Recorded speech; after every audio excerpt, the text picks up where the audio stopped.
Fala, minha galerinha da biologia. Vamos gravar uma aulinha aqui básica, gente, sobre evolução dos animais. Vou mostrar aqui um pouco da classificação dos filos do reino Animalia. Vamos ver a filogenia animal.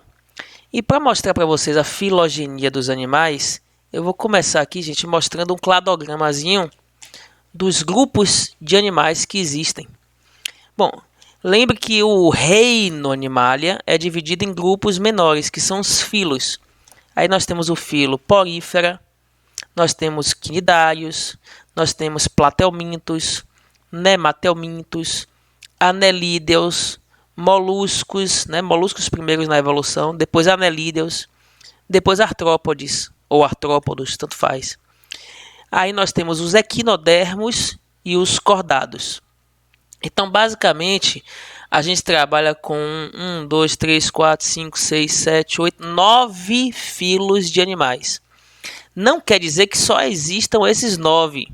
Existem muito mais do que 9. Existem mais do que 20 filos. Entendeu? Pera aí, gente, só rapidinho aqui. Bom, qual que é o filo animal mais antigo, mais ancestral? São os poríferos. Depois surgiram os cnidários. Depois os platelmintos, nematelmintos e assim por diante. Vamos entender mais ou menos como é que foi isso aí. O que é que unifica todos os animais, né? O que é que define o grupo dos animais, o reino Animalia, como um grupo monofilético? Primeiro, a multicelularidade. Nós somos organismos multicelulares e temos desenvolvimento embrionário, né? Nós temos mórula e blástula. No mínimo, mórula e blástula, que são as duas etapas do desenvolvimento. Todo animal alcança a fase de blástula, então a fase embrionária. Beleza? Só que tem um detalhe. Na fase de blástula, o embrião ainda não tem folhetos embrionários, não tem ectoderma, mesoderma, endoderma. E os únicos que permaneceram assim, sem folhetos embrionários, foram os poríferos. São as esponjas, né? Lembra de Bob Esponja. Então, o que é que os poríferos têm? Tem um corpo coberto de poros, são animais aquáticos. Não tem tecidos verdadeiros, porque não tem nem ectoderma, nem mesoderma, nem endoderma embrionários. Então, como é que ele faz para poder circular os nutrientes, para poder circular as excretas? Então, basicamente, o corpo dele funciona a partir da circulação de água. A gente chama de sistema hidrovascular. A água entra pelos poros, circula por dentro do animal, levando nutrientes, removendo excretas e depois sai por uma abertura chamada de ósculo. Beleza, gente? Bom, depois dos poríferos, surgiu uma novidade evolutiva que foi a gastrulação.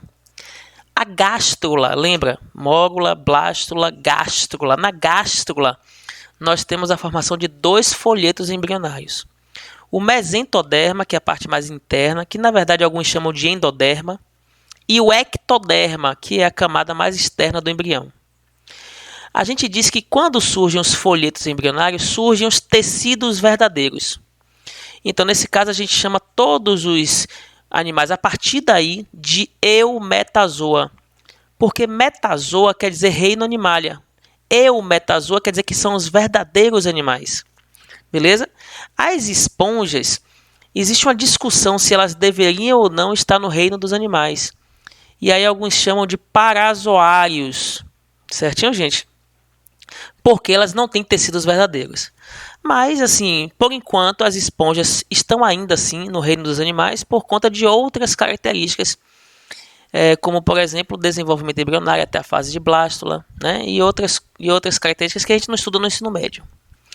Bom, a gastrulação, lembre que você forma 2 folhetos, forma o início aí de um tubo digestivo, que lá na fase embrionária é o arquêntero, que vai se transformar no tubo digestório, e forma um orifício chamado blastóporo, ou blastoporo. E esse orifício vai dar origem à boca, nesse tipo de animal, nos animais mais primitivos. Então nós dizemos que todos os organismos, a partir daí, eles surgem inicialmente como protostômios e alguns passam a ser deuterostômios na evolução, mas por enquanto os cnidários, platelmintos, nematelmintos são protostômios, formam primeiro a boca, depois o ânus. Bom, então os animais que têm só endoderma ou mesentoderma e ectoderma, eles são diblásticos, porque só tem 2 folhetos embrionários. A partir dos platelmintos surgiu o terceiro folheto embrionário, que é o mesoderma, porque o endo se separou do meso, então ficaram 3 folhetos. Aí os animais passaram a ser triblásticos, animais triblásticos. Bom, vamos falar um pouco de simetria. Simetria é quando você pega um objeto e corta ele e as 2 partes cortadas são simétricas, são espelhadas. Os poríferos, por exemplo, eles praticamente são assimétricos. Alguns são radiais, mas no geral eles são assimétricos. São animais que têm um formato do corpo bastante assimétrico. Essa assimetria revela que o corpo é menos complexo, então revela menor complexidade corporal. Já os quinidários, por exemplo, a água-viva, as anêmonas do mar, apresentam a simetria em torno de um raio. A gente chama de simetria radial. Essa simetria radial revela que existe já um plano de corte ao longo desse diâmetro, ao longo desse raio. E aí nós temos aí uma simetria radial que já revela um avanço na complexidade corporal. Certinho, gente? A partir dos triblásticos, os animais passam a ser bilaterais. O que quer dizer isso? Por exemplo, nós somos bilaterais. Quer dizer o quê? Que se a gente cortar o nosso corpo bem aqui, nesse corte aqui, longitudinal, bem no meio do nosso corpo, o lado direito é simétrico ao lado esquerdo. Então nós temos só um lado simétrico ao outro, bilateral, simetria bilateral. Se eu cortar o corpo desse jeito aqui, a frente não é simétrica ao fundo. Então nós perdemos a simetria radial e passamos a ter só uma simetria bilateral. Certinho, gente? Isso revela que o corpo vai polarizando, o corpo vai ficando mais complexo, mais organizado. Então se revela uma tendência ao aumento da complexidade corporal. São todos os bilateria.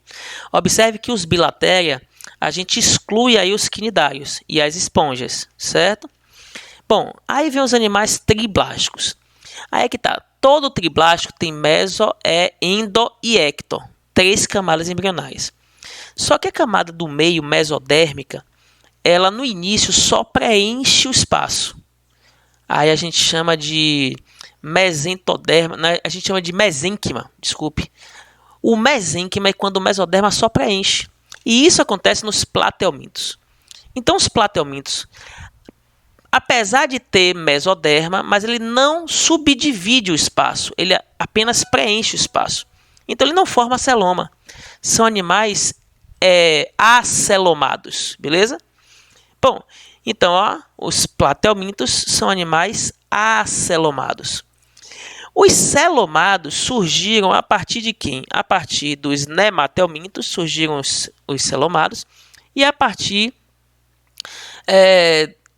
veja bem, deixa eu explicar direitinho aqui para você entender. Essas cavidades corporais começaram a surgir nos nematelmintos, só que não são celomas verdadeiros ainda. Por quê? Porque os nematelmintos eles pegam o mesoderma e começam a dividir as cavidades corporais, só que parcialmente. Ou seja, os órgãos e as cavidades corporais ainda têm contato com o endoderma, porque o revestimento mesodérmico não é completo. A gente chama isso de pseudoceloma. Então, nos nematelmintos se formam as primeiras cavidades pseudocelomáticas, parcialmente cobertas pelo mesoderme. O mesoderme cobrindo as cavidades de verdade surgiram a partir dos moluscos, anelídeos e artrópodes. A gente chama esse processo que aconteceu nos moluscos, anelídeos e artrópodes, a gente chama de esquizocelomia. O que é o animal esquizocelomado? Esquizo vem de esquisito mesmo. É um celoma que se forma de forma meio esquisita, ou seja, a partir da migração e proliferação de células que eram do endoderma. Então essas células proliferam, migram e vão se espalhando entre a camada externa, ectoderma, e a camada interna, endoderma. E aí vai se formando o mesoderma. Entendeu? Então, se o mesoderma se formar por proliferação a partir de células que se desprendem do endoderma, aí a gente chama de esquizocelomia. Os esquizocelomados são moluscos, anelídeos e artrópodes. Bom, se você olhar para esse ramo aqui, onde estão a estrela do mar, que é o equinodermo, né? Que é o pepino do mar, o ouriço do mar, a pinaúna, são equinodermos. E nós, que somos cordados, que temos notocorda, se você olhar, aqui também tem celoma, mas é um tipo diferente de celoma. A gente chama de enteroceloma. Por que entero? A palavra entero quer dizer intestino. Então, o enterocelomado quer dizer que é o animal que formou o mesoderma, ou seja, os celomas, a partir de projeções do arquêntero. E o arquêntero é o enteroprimitivo. Arqueo quer dizer primitivo e entero quer dizer intestino, é o intestino primitivo. Então, o animal enterocelomado surge de projeções das paredes do arquêntero. Beleza, gente? Que vai dar origem ao mesoderma e que vai dar origem aos celomas enterocelomados, entendeu?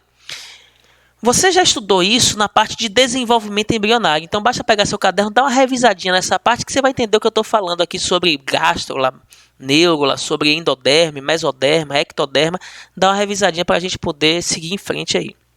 Bom, os moluscos, eles são animais com corpo mole e apresentam essa carapaça calcária, que geralmente é uma concha. Beleza? A maioria deles apresenta concha. Alguns perderam na evolução, mas a grande maioria apresenta conchas e tem um corpo mole.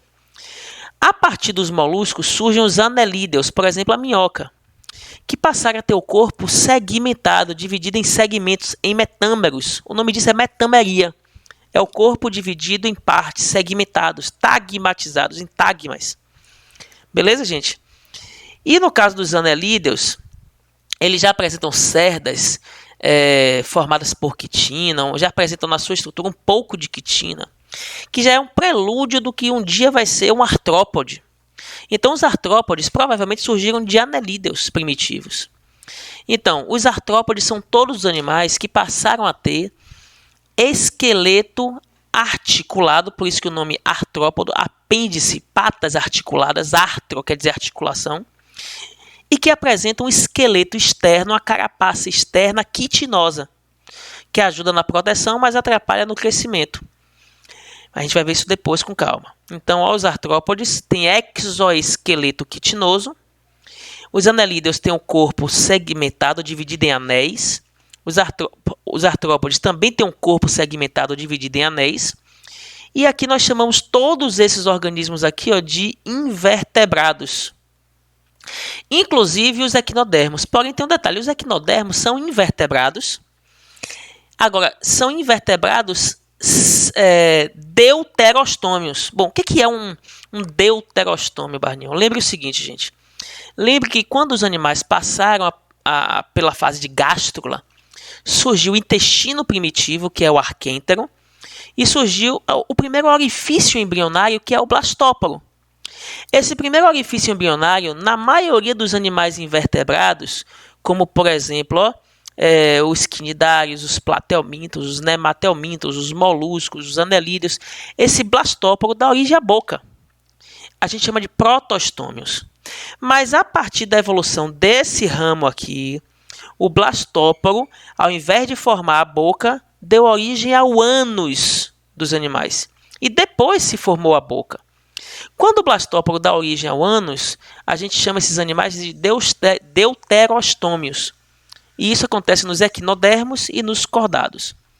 Os cordados são vertebrados? Bom, nem todos. Existem cordados que não têm vértebras, como por exemplo o anfioxo, que você estuda lá no desenvolvimento embrionário. Ele é um protocordata, na verdade chama de protocordata do tipo cefalocordata. Entendeu, gente? Porque ele tem notocorda, mas não forma vértebras. Agora, todos os vertebrados são cordados. Quem são os vertebrados? Peixes, anfíbios, répteis, aves e mamíferos. Então não esquece isso. Todo vertebrado é um cordado, mas nem todo cordado é um vertebrado. Beleza, gente? Os vertebrados são peixes, anfíbios, répteis, aves e mamíferos. Valeu? Bom, essa aula de hoje foi só para você ter uma visão geral da evolução dos animais, para ter costume com esses nomes, porque esses nomes a gente vai falar em cada filo. Daqui para frente vamos explicar cada um desses grupos, poríferos primeiro, depois quinidários, exatamente nessa ordem: porífero, quinidário, platelminto, nematelminto, molusco, anelídeo, artrópode, equinodermo e cordado. Valeu, gente? Um beijo, galerinha, e até a próxima. Tchau.